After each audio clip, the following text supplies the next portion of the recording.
Suspense. Tonight, Roma Wines bring you Robert Taylor in The House in Cypress Canyon, a suspense play produced, edited, and directed for Roma Wines by William Spear. Suspense. Merry Christmas, Jerry. How's the real estate business? Kind of early with your greeting, aren't you, Sam? Well, I got to get them in sometime. I may not see you again until next Christmas. If this real estate racket gets any crazy, I'll be dead by next Christmas. I'm glad you could get up here, though, Sam. What's on your mind, Jerry? You'll probably shoot me when you hear it, Sam, because I'm probably nuts. But doggone it, you're a detective and you're my pal, and I just had to tell somebody. Oh, you sound like it's serious. That's just it. I don't know what it is, Sam, but... Now, listen, you know we're agents for a group of houses up in Cypress Canyon. Mm-hmm. Those places that were started before the war, never got finished. Oh, yeah. All they got in were the foundations, just concrete and a couple of beams. Well, they've been finished now. In fact, I'm putting up for rent on the last of them today. Well, what do you want? Police protection from the mob? Listen, Sam, this house that I'm talking about, it's got a number now, 2256. But before, when the men went back to work on it about 3 months ago, well, they just started when the foreman on the job brought me a shoebox that he'd found up on a beam. And this box had a manuscript in it, a story kind of, all written out. Yeah. Well, he gave me the thing. I read it. I didn't think much about it. I put it in my desk. But the other day, and I happened to drive by there, I saw the number on the house and what the house looked like. I thought of this manuscript. Well, I don't like it. That's all. There's something funny about it. What's funny about it? Well, mind you, this thing was found in an unfinished house in Cypress Canyon. House was only just started building. All right. Well, listen, Sam, I want to read it to you if you got the time, and you'll see what I mean. All right, shoot. Now, here's how it begins. To whom it may concern, my reasons for setting down on paper what follows here will be abundantly clear to anyone into whose possession it may fall. First, let me say that I'm a very ordinary person. My name is James A. Woods. I'm 35 years old. By profession, a chemical engineer. My wife, Ellen, was a school teacher when I met and married her in Indiana 7 years ago. There's nothing in the past life of either one of us to suggest remotely any cause or reason for the dreadful thing that has invaded our lives. Our married life has been in no way different from that of millions of other average, reasonably happy, and congenial families. 3 months ago, I was ordered by my firm to take charge of a rather minor project in Los Angeles, Hollywood to be exact. The order was a sudden one. There'd been no time to secure accommodations, and conditions being what they are, the inevitable result was that until day before yesterday, we'd been living in the cramped quarters of one of those characteristic California motels. Needless to say, most of our spare time had been devoted to a search for something more permanent and comfortable, but the fruits of these efforts had been, financially and in every other way, a geometrical progression of discouragement. Until last Saturday afternoon, only 4 days before Christmas. We were driving into town on our way to a movie when Ellen saw it. Jim, look. What? That sign in front of that real estate office. Oh, yeah. But don't you see what it says? For rent, furnished, 2-bedroom house, close in, immediate occupancy. Yeah, uh-huh. How's you going to stop? Oh, Ellen, you know a sign like that. It mean right out in plain sight in front of a real estate office. Oh, yeah, but Jim... Either they want $600 a month... We'll never know until we ask. If it's any good at all, there are probably 50 people fighting for it right back there now. Well, honey, there's no harm in trying now, is there? You really want to go back? Oh, it's probably foolish, but what can we lose? Okay. Oh, darling, come on, cheer up. How do you know? Maybe our luck's changed. Maybe fate's going to give us a nice new house for a Christmas present.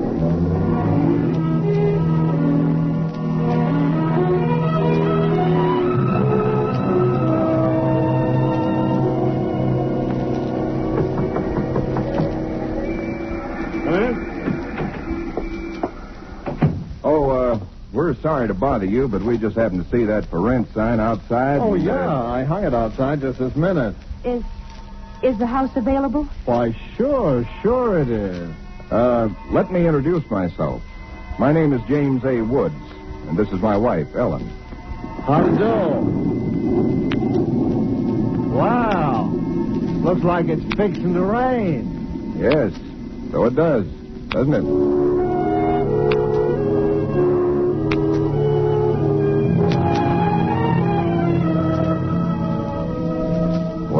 one of those things. The real estate agent had just been authorized to rent the place by mail that morning, and he'd hardly had time to look at it himself and put up his sign when we drove up. It was just an ordinary little California house about halfway up Cypress Canyon, number 2256. Just an ordinary, undistinguished little house. The agent didn't know much about it. Construction on it had been stopped by the war, and it had just been completed and furnished lately. Been vacant while somebody's estate was being settled, and now it was owned by a bank in Sacramento. Of course, we didn't Got care this about key it. in the mail along with the authorization to rent. Only one there is, because you can have duplicates made. It seems to stick a little. Oh, no, there it is. It doesn't sound as though that door had ever been opened. Well, a little oil on the hinges will fix that, all right. Oh, sure. Now, here's your living room. Furniture's a little dusty, of course. You got to expect that. It's good furniture, though, you see? Benson Brothers. Yes, Now, over here's a little den. Panel, you see? Radio, fireplace. Really a very attractive little room, particularly for a man. Uh-huh, yeah. Now, the bedroom's off the living room here. Everything's all on one floor, you understand? It's quite nice, I think. Yes. You can see you get the morning sun here. There's a view of the canyon through these front windows. You got cross country. That's about all there was to it. It wasn't the best place in the world. It was small and badly built, but what would you have done? We took it with as little inspection as that. It was the Saturday before Christmas. And the very same evening, we were struggling up the steps from the road with suitcases and boxes and armloads of clothes and all the endless bric-a-brac that people collect and never know they have until they move. Ellen began unpacking, and I began moving things around and taking the worst of the pictures off the wall, doing all the little things that everybody does when they move into a new place and try to give it something in their own Don't be personal. such a sourpuss. You know, it's a roof over our heads for Christmas. That's more than we ever thought we'd get, isn't it? Now, what in the world are we going to do with those two pictures? Why don't we just leave them where they are? Jim, we can't. They're too awful. Well, all right, put them in the closet then. I can't. Both the closets are jammed full. No, I mean the other one in the little alcove off the den. At least there's a door there. I suppose it's a closet. I don't know. That isn't a commentary on the housing problem, huh? A woman moving into a house without even knowing where all the closets are. Take the pictures down, will you, honey? Bring them in here. Okay. Oh, I guess you'll have to help me with this door. I can't get it open. Let me see. Well, of course you can't, silly. It's locked. Where are those keys we found on the desk? Here they are. No, not this one. Sure, this one won't work. Well, feels like an awful solid door for a closet. Oh, and that's one solid door in the house. Well, this one won't do it either. Well, we'll just have to get a locksmith up here on Monday. I'll put the pictures behind the desk, okay? Yeah, all right. Jim, if you could just help me move this armchair, huh? Oh, Ellen, will you let it go until tomorrow? You know what time it is? Oh, but, honey, I'd like to get the place looking just a Yeah, little but it's bit. almost midnight. In fact, it's exactly... What was that? Tomcat, I guess, out in the brush somewhere. Sounded near. Hope that doesn't go on all night. Well, there's much we can do about it. Come on, Ellen. I'm dead tired. All right, Jim. Where'd you put the toothpaste, honey? Right in the medicine cabinet. Oh, yeah. Jim, we ought to get some firewood tomorrow. You know, a fire in that living room would make all the difference in the world. Dad, Sunday. Well, Monday then. Jim, I think red curtains are what we need, don't you? Mm-hmm. You know, just at least for the living room. Anyway, the ones in there now have just got to come down. Yeah, I suppose they do. What do you think of red? Well, I guess it's all... Jim. It's some tomcat. Jim, it sounded in the house. Oh, now, how could it be in the house, Ellen? We've been over every inch of the house. Except that closet. Now, how could a cat or anything else be in the closet that's been locked up for over a year? I don't know. It's probably under the house. A wildcat or mountain lion or something. I hear they have them in California. Jim, I don't like Well, it. neither do I like it, but there's nothing we can do about it tonight. Oh, maybe we ought to call somebody, the police or some don't neighbor. be silly, Ellen. You act like a kid. Come on, let's go to bed, huh? Oh, all right. I suppose it is silly. Jimmy, did you lock the door? Yeah. Can I turn out the lights now? Yeah. All right. Good night, Ellen. Sleep tight. Good night, Jim.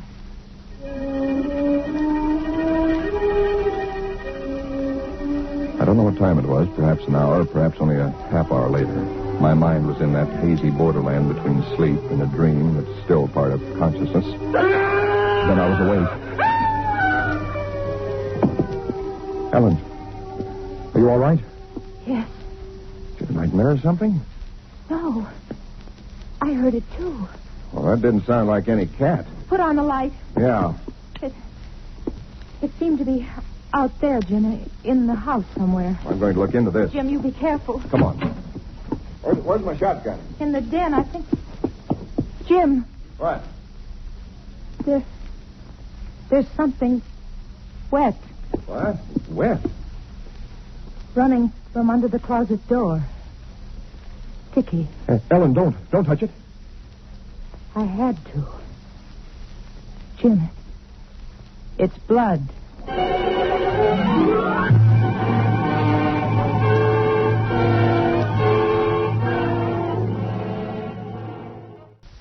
And now, Roma Wines bring back to our Hollywood soundstage Robert Taylor as James A. Woods, with Kathy Lewis as his wife Ellen, in The House in Cypress Canyon. A tale well calculated to keep you in suspense.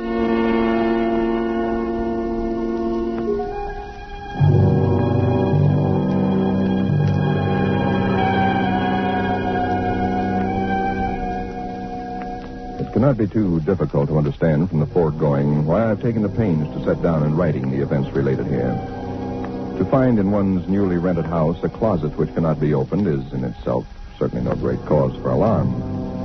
But to be awakened in the stillness of the night by unearthly cries within that house, to find oozing from under that closet door something that is unquestionably blood, that's another matter. Perhaps others might have been braver than we. Suffice it only to say that we got out of the house in something very close to a panic, and only returned when we had the moral support of two stalwart Los Angeles policemen. You just moved in here, you say? That's right, officer. You can see we're still unpacking. And the place has been empty right along before that? Yeah, I don't know much about that part of it. You could check all that with the real estate agent, though. Well, where is this closet? Oh, it's right in here, officer. And the blood is... Where? Where's the blood? Jim? Officer, I swear to you, there was blood on the floor less than an hour ago. I saw it. Uh-huh. It was running out from under that door. We heard that noise, and we got up, and then we saw it. The door was locked. Locked, huh? Oh, no. Well, it seems to be all right now. Hey, you folks aren't trying to be funny, are you? Isn't there anything in it? No, ma'am, there is not. Look, officer, we're reputable people. You can call my firm. They'll tell you all about me. There's nothing wrong with this closet. Walls are solid. No trapdoors. If you think I'm lying... I didn't say that, mister. Oh, you probably did hear some sort of noise, and you got a little panicky. What about the blood? It got on my hand. Isn't there now, is it? Yes, Where? I feel it. Now, you folks just take it easy. You're liable to hear all kinds of noises up in these canyons at night. You're from the east, you say? Yeah. I'm sorry, officer. Ah, that's all right. That's all right. If you have any real trouble, call on us anytime. All right. Well, good night. Good night. Good night. Hey, you ought to have this door fixed. That's enough to scare you. Yeah, we're going to have it fixed.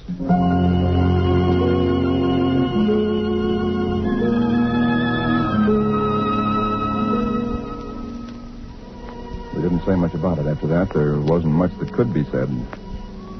The next day, I went down to a lot and bought a little Christmas tree and some trimmings, and we tried to pretend we were cheerful, but there was an uneasiness between us that had never been there before.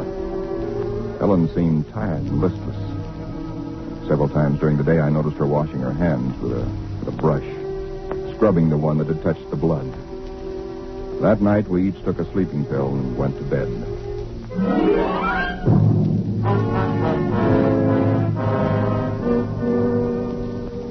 It was sometime after midnight when I was suddenly wide awake and staring into the darkness. In some way, I knew at once and instinctively what had awakened me. Ellen was not in her bed nor in the room. The nameless thing I feared gripped at my heart until I could scarcely breathe. I opened the bedroom door and started through the house, putting on every light that I could find. There was not much to search, but I searched thoroughly. The living room, the kitchen, bathroom, den, even the garage. And all the time, the dread of looking where I knew at last I must look. For I think I knew from the very first time where I'd find her. It must have been a full minute that I stood before that closet door. Then I opened it. She stood there rigid, her arms at her sides, her fingers extended like claws. Her hair was over her face, her eyes stared out of it. Her lips were drawn back in a grin like an animal at bay. For a moment I was frozen with the horror of it. I stretched out my hand. Very deliberately, she turned her head and sunk her teeth until they met into the flesh of my forearm. I'd raised my hand to strike at her, but already she'd relaxed her hold and gone utterly limp. She would have fallen unless I'd caught her. I carried her into the bedroom and laid her on the bed. Strangely, at that moment, my only thought was how I might revive her.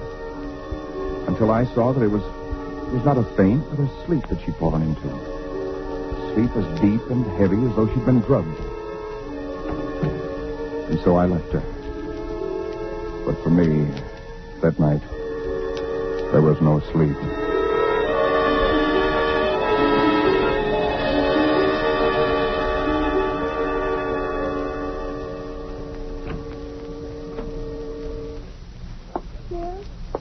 Yes, Ellen?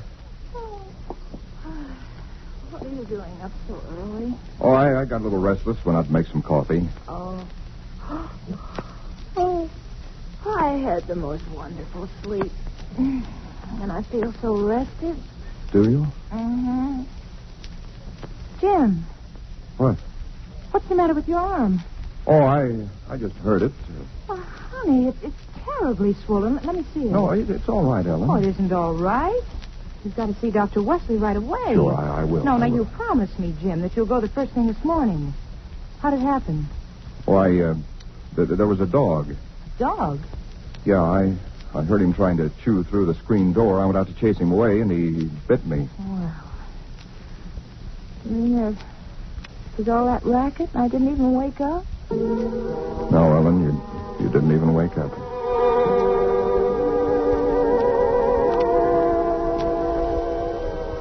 It was clear to me that Ellen knew nothing of what had transpired the night before. I went to my office that morning and made a pretense of going over routine business, if only to restore my mind to some semblance of calm by the sight and sound of common, familiar things. Pain in my arm had become a persistent, dull throbbing. I made a late appointment with Dr. Wesley. He treated my arm with something of an arched eyebrow, and he said, Well, I've never seen anything quite like it before. That is, such a rapid onset of infection.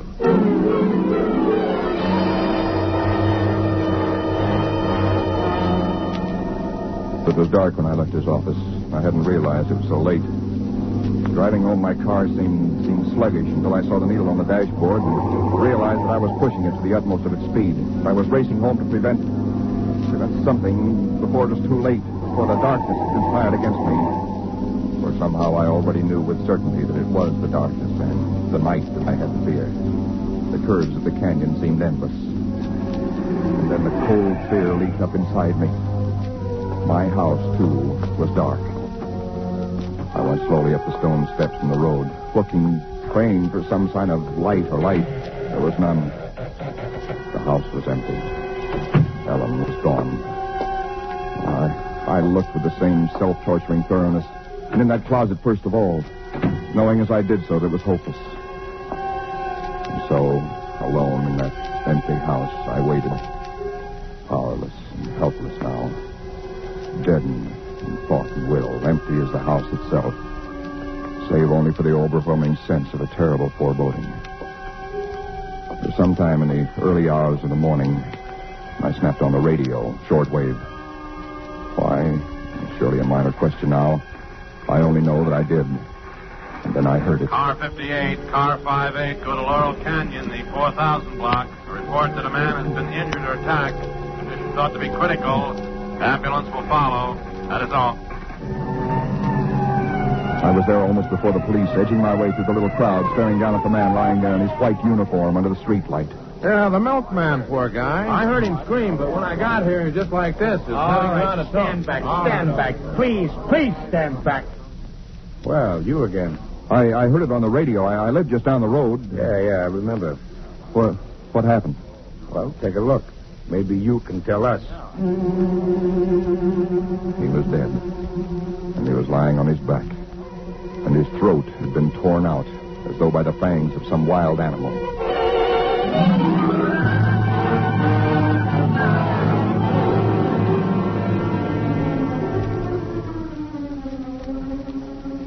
It is now Christmas Eve.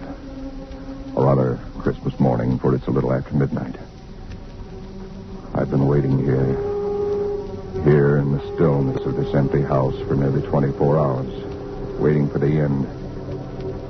Already once tonight I've heard that dreadful wailing cry somewhere in the hills. I've nailed up the closet door, but that I know is childish, useless. My arm is horribly swollen and turning black, but that's nothing. It's another end that I foresee, as surely as other men foresee the rising of the sun. I hear the cry again. It's nearer now.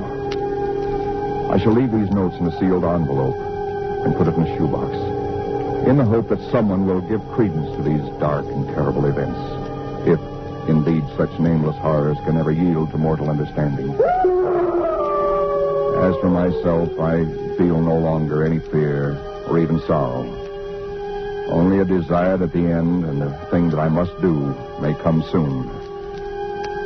And it will be soon, I know. Yes.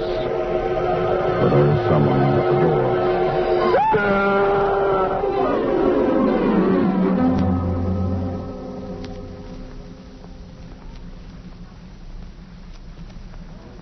Someone at the door. Huh. What do you make of it, Sam? Quite a yarn. But what of it? That's what I thought. Now, listen, that's not quite all of it. Huh? Clip to it's a newspaper clipping. Listen. Hollywood, December the 26th. Police reported what was apparently a case of murder and suicide in Cypress Canyon sometime in the early hours of the morning. The victims were James A. Woods, a chemical engineer, and his wife, Ellen. Preliminary investigation indicates that Mrs. Woods was killed by the blast of a shotgun in the hands of her husband, who then turned the weapon upon himself. That she fought desperately for her life, however, was evidenced by the disorder of the room and the severe lacerations inflicted upon her husband about the neck and arms. This is the second tragedy to be reported in Cypress Canyon within 24 hours, the other being the unexplained death of Frank Polanski, a milkman. Well, no such murders or whatever they were ever occurred, if that's what's worrying. The clipping, well, you have those things printed up, you know. No, it's not that, Sam. That story was found in an unfinished house in Cypress Canyon. No number, no nothing, just a framework. Uh-huh. Now that house is finished. When I drove by it today, but that's what stopped me, Sam, because it all fits. Now that it's finished, it is the house in the story, the same construction, the same vines and creepers on the lawn, even the same number. So what, a guy who knows roughly what this house is going to be like writes a yarn and loses it or something. Did he know the place was going to be listed for rental today, the Saturday before Christmas? Oh, Jerry, coincidence. Two bits you find the guy next door is a ghost story writer or something, and he's been wondering for a year what happened to that thing he wrote. Okay, coincidence. Well, I'm sorry I bothered you. Don't be silly. I liked it. It's a good yarn. That the for rent sign you were talking about? Oh, yeah. I'm going to put it up outside now. Uh-huh. Well, so long, Jerry, and Merry Christmas again. Yeah, well, thanks, Sam. I guess I was kind of silly, all right, man. Listen, when a guy named, whatever it is, Woods, with a wife named Ellen, comes in to rent that place from you, then you can start worrying. Yeah. Well, so long, Sam. So long, Jerry. Come in. Oh, we're sorry to bother you, but we just happened to see that for rent sign outside. Yeah, I hung it out just this minute. Is the house available? Oh, sure it is. Let me introduce myself. My name is James A. Woods, and this is my wife, Ellen. How do? Wow. Looks like it's fixing to... Right? Yes, it does, doesn't it?